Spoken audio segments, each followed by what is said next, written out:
Biden spoke with Prime Minister Benjamin Netanyahu and spoke of, and I quote here, new defensive U.S. military deployments. Yeah. Those haven't been ordered yet. He was speaking hypothetically yesterday, or have they been decided and ordered at this point?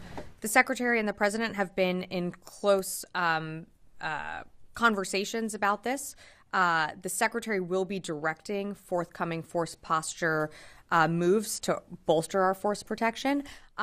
So there's a commitment that was made in the call with the President and Prime Minister Netanyahu in terms of what specific units, what specific capabilities. That's something that the Secretary will decide.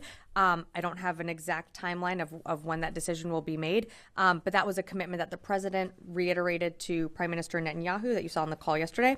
And again, the Secretary reiterated that in his call with Minister Gallant that happened earlier this morning. And just to be clear on the wording here, because the word defensive is very prominent in what you're saying. There are no, it is purely defensive. Is this ground-based air defenses? Is it air defenses based on destroyers? And you're not shifting any offensive capabilities?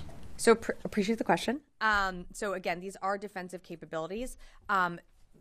As we have done before since October 7th and what we did on April 13th, all of our capabilities that we have there in the region are defensive and to send a message of deterrence. It certainly could mean additional capabilities and people in the region, as those people would have to operate if the Secretary decides to,